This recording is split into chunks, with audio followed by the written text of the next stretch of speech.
Note कर लीजिए प्रश्न को सबसे पहले, ठीक है। देखिए पिछली क्लास में आपने देखा था, चूंकि वीडियो ज़्यादा लंबी हो रही थी, आधे घंटे से ज़्यादा हो रहा था, तो मैंने कहा इसे एक दूसरी वीडियो में कवर करते हैं। जो बेसिक टाइप के प्रश्न हैं आय व्यय के, उनको मैंने पिछली क्लास में पूरी तरीके से बढ़िया से समझा दिया। और अगर आप डायरेक्ट ये क्लास देख रहे हैं तो मत देखिए, इसलिए मत देखिए क्योंकि ये क्लास आपको समझ में नहीं आएगी जब तक आप पहली क्लास, इसके पहले वाली क्लास नहीं पढ़ेंगे। ये क्लास आपको समझ में नहीं आएगी। अगर आप इसको समझना चाहते हैं तो आप इसके पहले वाली क्लास को जाकर देखिए, जिसमें आय व्यय के बेसिक प्रश्नों को समझाया गया है। उन प्रश्नों को देखने के बाद इस प्रश्न को फिर देखना है आपको, ठीक है। यहाँ के प्रश्न फिर आपको बड़ी बड़ी बढ़िया से समझ में आएंगे। तो चलिए देखते हैं, ठीक है। उसी सीरीज में हम इसको हल कर रहे हैं, तो आइए देख लेते हैं इसको हल कैसे किया जाएगा। दिया है सबसे पहले, एक व्यक्ति अपनी कुल आय का 20% हिस्सा शिक्षा पर खर्च कर देता है, ठीक है। 20% उसने खर्च कर दिया। अब जो आय बची है, उस शेष बची आय का 20% घर के किराए पर खर्च कर देता है। फिर उसने उसमें से कुछ पैसा खर्च कर दिया। अब जो आय बची है, अंत में बची हुई आय का 40% अपने पुत्रों को दान दे देता है। व्यक्ति विवाहित है और अपने पुत्रों को 40% हिस्सा दान में दे देता है। और अब जो उसके पास बचता है वो अंत में 9,000 रुपए बचता है। तो आपको बताना है उसकी आय कितनी है, उसकी बचत कितनी है। जो भी पूछा जा रहा है वो सब हम बता देंगे। पहले इस सवाल की एक छोटी सी ड्राफ्टिंग कर लेते हैं, फिर आपको इसे समझाते हैं, ठीक है। मान लीजिए कोई व्यक्ति ए है, ठीक है। इसकी आय कितनी है? इसकी आय 100% है। आपको बताएं, जब परसेंट दिया है तो आय को हमेशा कितना मानते हैं? ए की आय यहाँ पे लिख दे रहे हैं, नहीं तो आप लोग कहेंगे ये ए क्या है, ठीक है। ए की आय कितना है? 100%। ये हमने सबसे पहले मान लिया। क्या क्या दिया है एक बार लिख लेते हैं। वो क्या करता है? अपनी आय का 20% हिस्सा शिक्षा पर खर्च करता है। शेष बची आय का फिर 20% हिस्सा मकान का किराया दे देता है। और फिर शेष बची आय का 40% भाग अपने पुत्रों को, ठीक है, उसके 2 पुत्र हैं, अपने दोनों पुत्रों को दान कर देता है। और अंत में क्या करता है? वो 9,000 रुपए की बचत करता है। ये आपको सवाल में दिया गया है। ये मैं सिर्फ आपको बताने के लिए नोट कर रहा हूँ, बाकी एग्जाम में ये सब उतारिएगा नहीं, ठीक है। कॉपी में नोट कर लीजिएगा, लेकिन एग्जाम में ये सब मत लिखिएगा। आप इसकी ड्राफ्टिंग कैसे करते हैं ये समझिए। देखिए एक व्यक्ति, अब इसमें क्या पूछ रहा है? आय पूछ रहा है, तो आय 100% होती है, तो 100% तो हम नहीं मान रहे हैं। चलिए हम कुछ भी मान लेते हैं आय को, ये चलिए 100% ही मान लेते हैं, ठीक है। या कुछ भी मान लीजिए, आय को एक्स भी मान लीजिए, तो भी कोई दिक्कत नहीं होगी, आराम से सवाल हल हो जाएगा। व्यक्ति की कुल आय कितनी है? एक्स है। एक्स में दिया है सबसे पहले 20% हिस्सा वो शिक्षा पर खर्च कर देता है। यानी 100% आय का अगर वो 20% हिस्सा खर्च कर देता है तो कितना बचेगा? 100 में से 20% हिस्सा खर्च हो गया, तो इसका मतलब 80% ये बचा हुआ है, ठीक है। आप समझ गए? 100% आय में से 20% हिस्सा खर्च कर देता है तो बचा कितना? 20%। अब जो बचा है, इस बची हुई आय का 20% हिस्सा किराए पर खर्च कर देता है। इसका 20% हिस्सा किराए पर खर्च कर देता है, तो इसका अगर 20% खर्च हो गया तो कितना बचा? इसका 80% बचा है। अब जो बचा हुआ है, उस बचे हुए भाग का 40% अपने पुत्रों को दान दे देता है। अब जो यहाँ तक आय बची थी, इस बची हुई आय का 40% अपने पुत्रों को दान दे देता है, तो बचा कितना? इसका 40% खर्च हो गया, तो इसका 60% बचा हुआ है। और जो अंत में बचा हुआ है वो 9,000 रुपए की बचत करता है। यही आपका प्रश्न है, हल हो गया आपका। देखिए ड्राफ्टिंग आप समझ लीजिए, बहुत ही इजी सवाल है। एक व्यक्ति अपनी कुल आय का, आप इसको 100% मान सकते हैं, कोई दिक्कत नहीं, लेकिन 100 इसलिए नहीं मान रहे क्योंकि आप कैलकुलेशन में गलत कर देंगे, इसीलिए हम इसको एक्स मान रहे हैं यहाँ पे, ठीक है। एक व्यक्ति की कुल आय एक्स है, उसका 20% हिस्सा शिक्षा पर खर्च करता है, तो इतना बचा। जो बचा उसका 20% हिस्सा किराया दे देता है, तो इतना बचा। बाकी जो बचा उसका 40% हिस्सा अपने पुत्रों को दे देता है, तो 60% बचा। अब जो लास्ट में बचा है वही 9,000 रुपए उसके पास बचा है, वही 9,000 के बराबर हो गया। अब इसी को हल कर लीजिए, उसकी कुल आय आ जाएगी। कैसे हल होगा? देखिए ऊपर 1 2 3 0 से 1 2 3 0 हम ये काट दे रहे हैं, ठीक है। बाकी कटने वाला कुछ हमें दिख नहीं रहा है यहाँ पे, तो इसका मतलब x गुणे 8 8 और 6, ठीक है। इसका मतलब कर देते हैं 8 गुणे 8 गुणे 6 बटे कितना हो जाएगा? 100 गुणे 10, यानी ये हो जाएगा 1,000, ये बराबर हो गया 9,000, ठीक है। चलिए 4 से काट के देखते हैं। 4 दूनी 8, 4 दूनी 8, 2 10, 20 4 पंचे 20, 250 आ गया, ठीक है। फिर काट देते हैं। 4 दूनी 8, 4 6 24, 1 25, नहीं नहीं नहीं मत काटिए इसको, इसको मत काटिए, ठीक है। इसको रहने दीजिए, अभी कुछ मत करिए, छेड़िए मत इसको।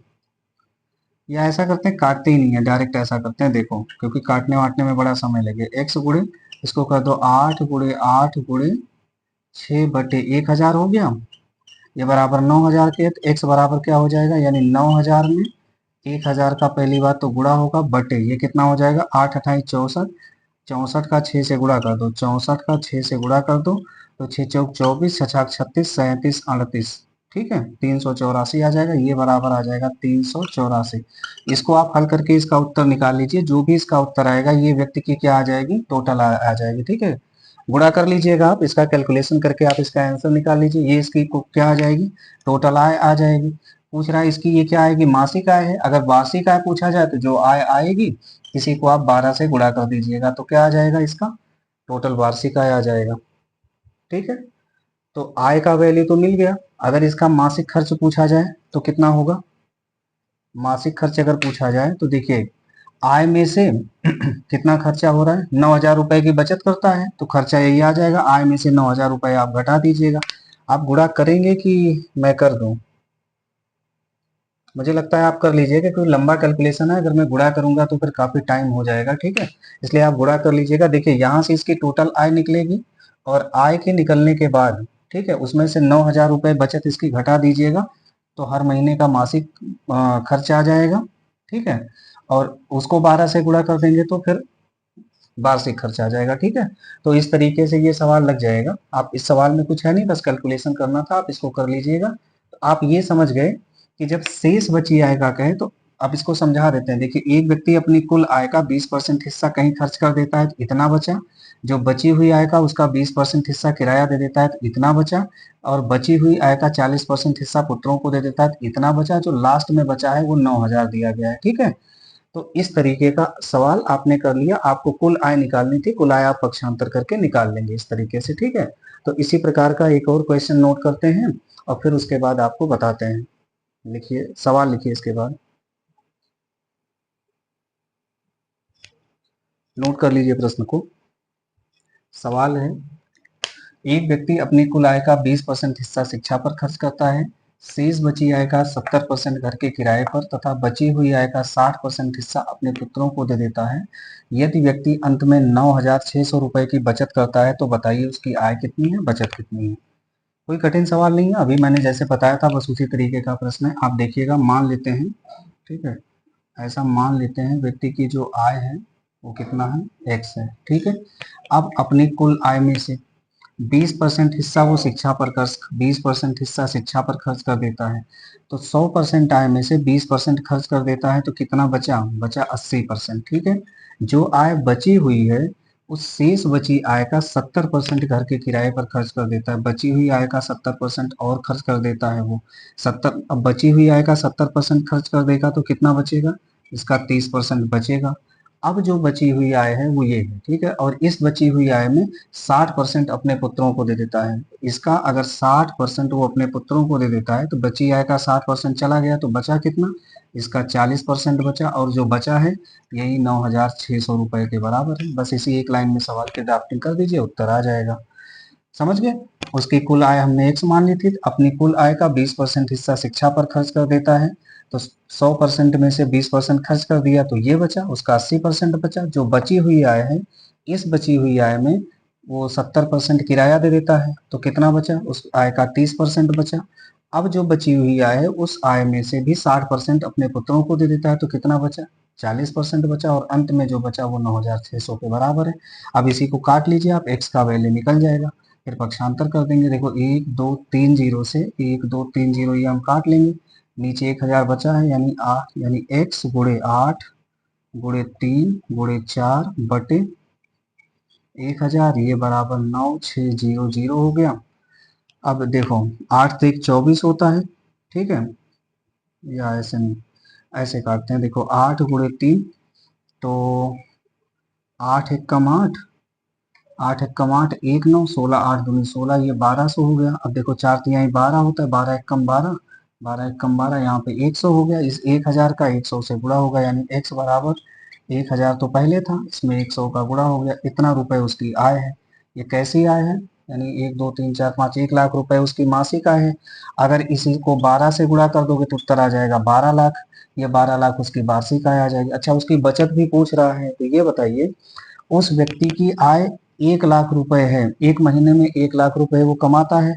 1 लाख रुपए में से वो 9,000 रुपए खर्च, 9,600 रुपए अंत में ये क्या करता है, बचाता है। अच्छा, बचत नहीं, इसमें व्यय पूछना चाहिए उसको, ठीक है, कुल व्यय पूछना चाहिए था, कुल कितना खर्चा कर देता। हाँ, क्योंकि बचाता तो 9,600 है ही है। 1 लाख में से 9,600 रुपए यही बचाया है, इसको निकाल दीजिए तो बाकी पैसा खर्च हो गया है। तो कुल व्यय अगर आपको निकालना है, एक एक दो तीन चार पाँच, 1 लाख में से यही 9,600 रुपए आप इसको घटा दो तो जीरो जीरो, 10 में से 6 गए 4, 9 में से 9 गया जीरो, यानी 90,400 रुपए जो है वो हर महीने खर्च कर देता है, ठीक है। और 9,600 बचाता है, उसकी कुल आय आ गई 1 लाख रुपए, ठीक है। इसमें भी कोई बड़ी समस्या नहीं है, आराम से लगा लेंगे। इसी प्रश्न को और ज्यादा जब कठिन किया जाता है तो क्या किया जाता है, आप वो भी देख लीजिए। अंत में ये सब दिया रहेगा, कुल आय का 20% खर्चा कर दिया ये बचा, बची आय का 70% खर्चा कर दिया ये बचा, बची आय का 60% खर्चा कर दिया ये बचा, और अंत में जो बचा है उसमें से भी कुछ रुपया अगर किराया दे देता है तब इतने रुपए अगर बचाता है। तो इस तरीके का भी एक प्रश्न पहले आप नोट कर लीजिए, फिर आपको बताते हैं ये प्रश्न कैसे लगेगा, ठीक है। फिर एक सवाल भिन्न का भी करा देंगे तो ये भी एकदम क्लियर हो जाएगा। तो एक पहले इसको नोट कर लीजिए प्रश्न,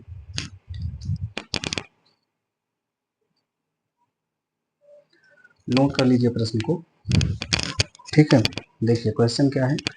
एक व्यक्ति अपनी कुल आय का 60% हिस्सा शिक्षा पर खर्च करता है, शेष बची आय का 50% हिस्सा घर के किराए पर तथा बची हुई आय का 70% हिस्सा अपने पुत्रों को दे देता है, और अंत में बची हुई आय में 1,000 रुपए दान करके प्रतिमाह 800 रुपए की बचत करता है। तो उसकी आय कितनी है ये आपको बताना है।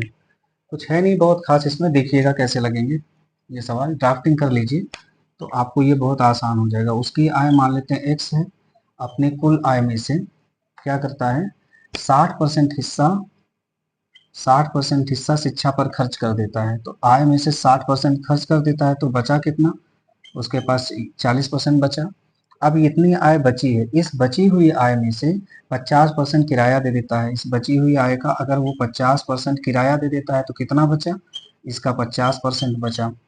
अब जो आय बची हुई है उस बची हुई आय का 70% हिस्सा अपने पुत्रों को दे देता है। तो बची हुई आय का 70% अगर अपने पुत्रों को दे देता है तो 30% अभी उसके पास बचा हुआ है।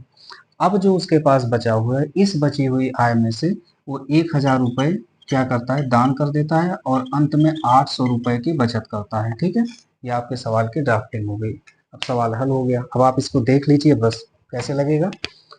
एक व्यक्ति अपनी कुल आय का 60% हिस्सा शिक्षा पर खर्च कर देता है तो बचा 40% उसका।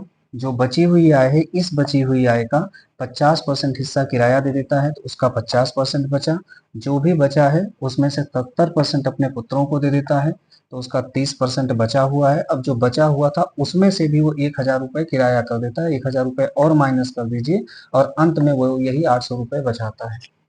तो आपको एक्स का वैल्यू बताना है, यानी उस व्यक्ति की आय बतानी है। कोई बात नहीं, हम सबसे पहले क्या करेंगे, ये सारी चीजें ऐसे रहने देते हैं, 1,000 को उधर ले जाइए वो 1800 हो जाएगा, यानी एक्स गुणे इसको 40/100 यहीं रहने दो, 50/100 यहीं रहने दो, 30/100 यहीं रहने दो, ये बराबर कर दो, 1,000 उधर जाएगा प्लस हो जाएगा, 1,000 और 8 जुड़ के ये हो जाएगा 1800 रुपए, ठीक है।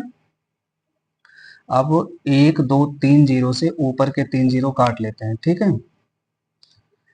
तो 4 पंचे 20, तिहाई 60 हो गया, यानी ऊपर 60 हो गया। 60 का कितनी बार गुणा करें, 60 का 3 बार गुणा करने पर 180 आएगा, यानी हो गया 30। आप ऐसे ही काटिएगा, 4 पंचे 20, तिहाई 60 हुआ, 60 तरीके 180 हो गया, एक जीरो हमने बढ़ा दिए 30 हो गया।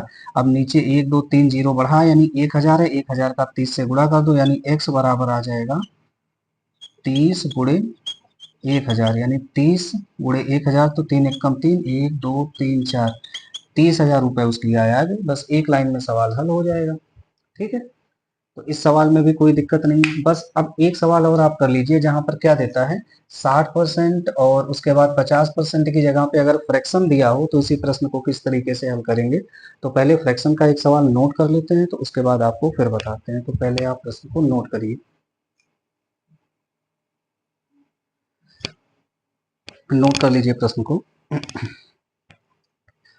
कुछ कठिन नहीं है, ध्यान से देखिएगा, ये भी समझ में आ जाएगा। एक व्यक्ति अपनी कुल आय का 1/5 हिस्सा शिक्षा पर खर्च करता है, शेष बची आय का 1/4 भाग घर के किराए पर तथा बची हुई आय का 5/6 हिस्सा अपने पुत्रों को दे देता है। अंत में वो 2,000 रुपए प्रतिमाह की बचत करता है, तो उसकी कुल आय ज्ञात कीजिए। एक बात समझ लीजिए इस प्रश्न में आपको, ठीक है, बता देते हैं, ठीक है, ध्यान से देखिएगा।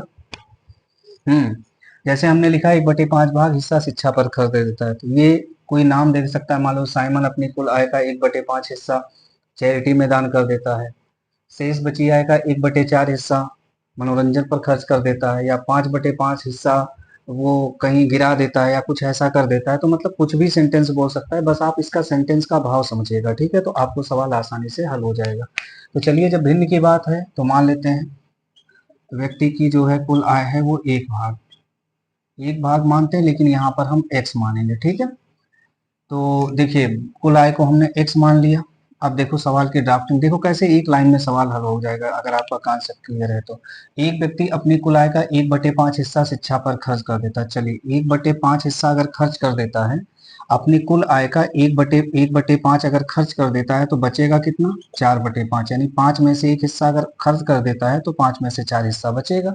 तो कुल आय का 4/5 हिस्सा बचा हुआ है। अब जो आय बची हुई है, इस बची हुई आय में से 1/4 भाग किराया दे देता है। इस बची हुई आय का 1/4 भाग किराया दे देता है, तो बचेगा कितना, 1/4 अगर किराया दे देता है तो 4 में से 1 भाग किराया दे दिए, 4 में से 3 भाग बचा, यानी 3/4 भाग बचा हुआ है। अब जो बचा हुआ है वो ये है, और बची हुई आय में से 5/6 हिस्सा अपने पुत्रों को दे देता है, इसका 5/6 हिस्सा अपने पुत्रों को दे देता है। तो 5/6 निकाल दीजिए, तो बचेगा कितना, 1/6 बचेगा, और जो अंत में बचता है वो 2,000 रुपए वो बचाता है। बस यही इसकी बचत है, ठीक है। अब इसका कुल आय पूछ रहा है, यानी x का मान पूछ रहा है, तो आप इसको काट लीजिए, उत्तर आ जाएगा। तो कैसे काटा जाए, 4 तिहाई 12 कम 12 8 20 80, नहीं देखो ऐसे काटो, 4 से 4 कट जाएगा, यहाँ 3 एक कम 3, 3 दूनी 6 कट जाएगा, 5 दूनी 10 हो जाएगा, यानी x गुणे 1/5 दूनी 10 हो गया, ये बराबर हो गया 2,000 के। तो x बराबर 10 का गुणा हो जाएगा, तो कितना हो, 2,000 में 10 से गुणा हो जाएगा, एक शून्य बढ़ जाएगा, 20,000 रुपए, यही उस व्यक्ति की कुल आय है, ठीक है। बहुत ही आसान सवाल है, इसमें कुछ है नहीं। तो इतना लगाने के बाद आपको एक चीज तो ये समझ में आ गया है कि आय व्यय पर इन दोनों एक्सरसाइजेस को आप बढ़िया से समझ लिए। पहली क्लास थोड़ी लंबी हो गई थी 30 मिनट की, उसको आप पहले देखिएगा, उसके बाद ये वाली क्लास आप देखिएगा, ठीक है। तो इस दोनों एक्सरसाइज को देखने के बाद आय व्यय पर आधारित जितने भी प्रतिशत के प्रश्न होते हैं, वो एक भी प्रश्न आपकी परिधि से लगभग बाहर नहीं होगा, आप सारे प्रश्नों को आराम से कर लेंगे, ठीक है। आप इसको बढ़िया से पढ़ लीजिएगा, इसका नोट्स बना लीजिएगा। इसके बाद कुछ और प्रश्न अभी परसेंटेज के बचे हुए, जैसे जनसंख्या पर आधारित जो प्रश्न है उनको कल मैं करवाऊंगा। और जो विविध प्रकार के प्रश्न आते हैं, जैसे मान लीजिए कुछ प्रश्न पूछे जाते हैं कि संख्या ए का मान बी से 20% अधिक है, बी का मान सी से 30% कम है, इस तरीके के प्रश्न आते हैं। किसी कक्षा में इतने छात्र हैं, इतने छात्राएं हैं, छात्राओं का परसेंट छात्रों से कितना अधिक है, छात्र छात्रा से कितना परसेंट कम है, इस तरीके के भी प्रश्न आते हैं। एक प्रश्न अक्सर पूछ लिया जाता है कि 200 ग्राम 3 किलोग्राम का कितना प्रतिशत है। एक क्षण की लंबाई 120 से बढ़कर 150 हो जाती है, तो लंबाई में वृद्धि या कमी का परसेंट पूछ लिया जाता है, ठीक है। किसी भिन्न के अंश में 20% की वृद्धि और हर में 10% की कमी करने से परिणामी भिन्न ये हो जाती है, तो भिन्न का प्रतिशत आपको बताना है, या उसका मूल भिन्न का वैल्यू बताना है। तो इस तरीके के कुछ विविध प्रकार के प्रश्न आते हैं, जिनको हम एक साथ समेट के लगभग 2 क्लासेस में, एक में जनसंख्या रहेगी और एक में विविध प्रकार के प्रश्नों को मिलाकर एक दो एक्सरसाइज में या एक दो क्लास में आपको और ये बढ़िया से समझा देंगे, ठीक है। तो इसको आप बढ़िया से पढ़ लीजिए, इसको आप बढ़िया से पढ़िएगा, इसका नोट्स बनाइएगा, और अगर कोई डाउट अगर आपको होता है तो आप कमेंट करके हमको बता दीजिएगा, उसको नेक्स्ट क्लास में हम इसको क्लियर कर देंगे, ठीक है। तो इसी के साथ आज की क्लास खत्म, क्लास समाप्त करते हैं। अगली क्लास में फिर मिलेंगे, तब तक के लिए थैंक यू।